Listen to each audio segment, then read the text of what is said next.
Hey everyone, it's Ben Hardy here, and in today's video we are going to be looking at a middle-of-the-line Chevy Traverse.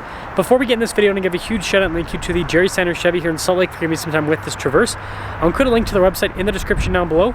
I'll also include a link to my car buying guide. Let's get right into it.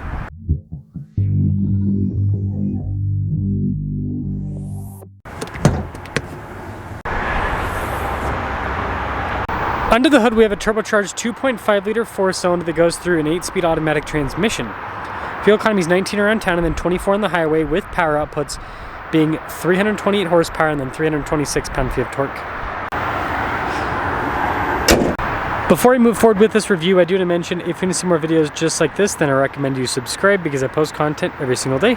So taking a look at the hood, you guys can see very flat and boxy with this new Traverse, and we've got this cool split light design here with the headlights. I think that looks pretty cool overall. And let's see with the turn signal indicator. That's the Chevy bow tie in this particular package, all blacked out. And that's kind of like the theme on this one, kind of similar to the RS, which yeah, kind of muddies the water a little bit. But anyways, there's the front end. Now around the side here, our tire wheel setup is 255 by 55 by 20 in the front, and over in the rear you can see with the wheels completely blacked out. And then this is cool with the fender flares. You can see the rest of the bodywork. Got the blacked out Traverse badge. And yeah, like I said, everything's pretty much just blacked out with this one. And this leads us to the key fob. We've got a lock and unlock remote start. We got the opening for the hatch, Chevy bow tie. Pop it open. And popping into the rear, you can see there's quite a bit of space behind the third row. So one of the big benefits of this new Traverse is it's absolutely massive. And then if we move this, you can see more storage underneath. And with the third row, it's manual for the seat fold down operation. Just press that. That will lower the hatch right back down. Here's a quick look at the new taillight style here with the Traverse. And again, you can see everything's kind of blacked out here on the back end. Got a bunch of exhaust tips there at the bottom too. And there's the rest of the rear. Now taking a look at the door panel here in the rear, you can see it's soft touch here at the top and down below where you're going to rest your arm. You can see more storage there as well. And then here are the seats. Really nice trim throughout. And then popping in is really easy. See, legroom's good once you're here in the back. Got a little storage pocket. We've got a couple cup holders. We have our own climate zone in the back as well.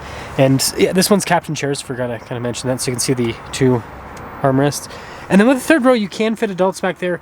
Again, just like most SUVs though, that are not like big ones, they reserve it for kids, but adults can fit back there.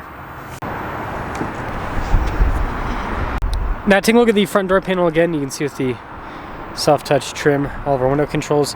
That one's automatic. You got your mirror adjustments, blind spot monitoring, the mirrors. And then here are the front seats. Again, really nice trim. Got our manual adjustments there on the side. Then you guys can see with the drive mode select, you got your all-wheel drive mode too, auto stop start, and then you can see all the nice trim across the dash.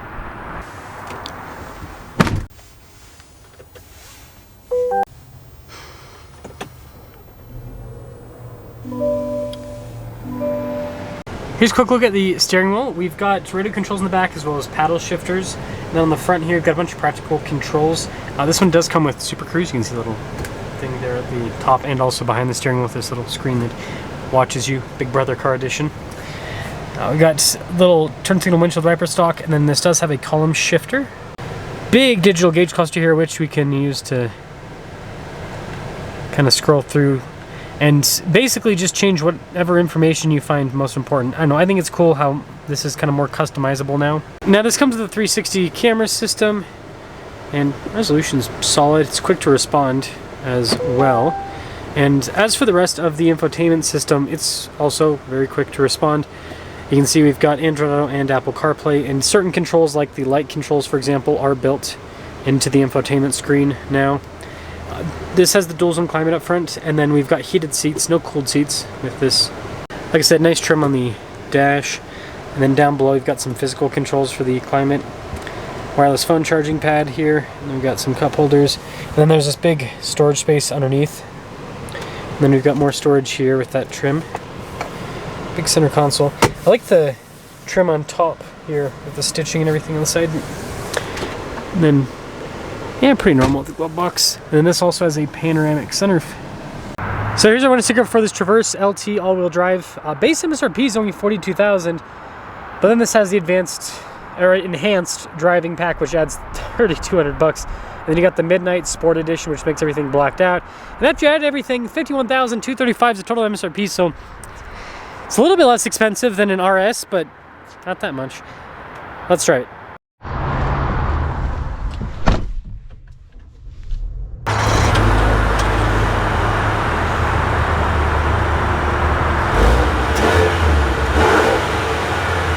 Let's talk about visibility before we set off. Here's visibility of the hood, both mirrors.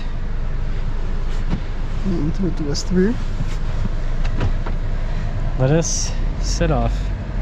This is an interesting package because with this Midnight package, it's basically, I think I can squeeze through here by the way. It's basically an RS. So I gotta look up. I'm not familiar with the dimensions of this car, rather not. Okay, yeah, I'm good. Yeah, it's basically an RS, but then it's less money, quite a bit less. And the only feature that this doesn't have that I noticed was cooled seats, but it seems like it has everything else. So now I wonder, like, why do you buy the RS? Like, yeah, cooled seats are nice, but it's, the RS was also, what was that, 50, I think it was like $57,000, $56,000 for the MSRP. It's a lot of money. It's a lot of money to get cooled seats, if you ask me. But aside from that, seats are comfortable. I like this new Traverse. I've seen a lot of comments all over the place.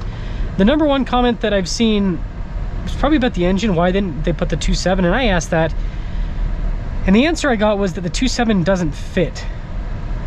That they had to do a different setup because the 2.7 was just too big, which is weird because you think like 4-cylinder should fit. It's a big SUV, but it just doesn't work.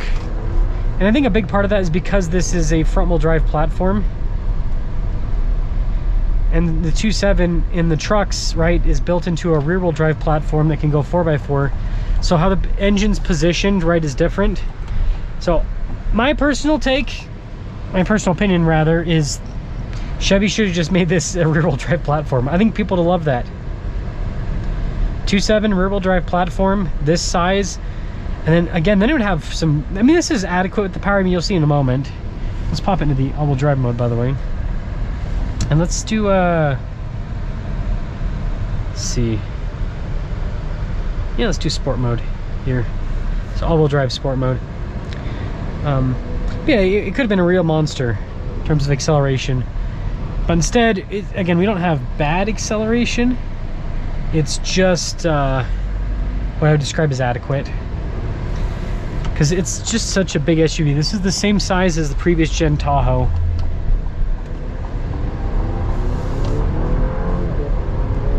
Transmission's like quick, so it does well from that perspective. Again, like I said, it's not slow, but they could have made a monster.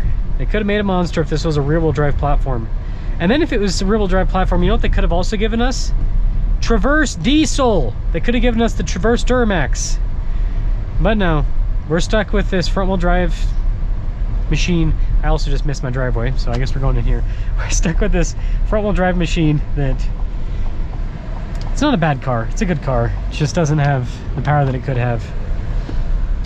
So anyways, let me know what you guys think about the Traverse LT. I think this might be the sweet spot. Cooled seats are a nice feature, but the money you save with this compared to the, you know, RS, and I honestly don't think I'd get Super Cruise. I know some people like that stuff. Adaptive cruise control is good enough for me. So take away the Super Cruise, you save yourself over $3,000. That puts this at 48-ish thousand. It's pretty good value. Let me know what you think.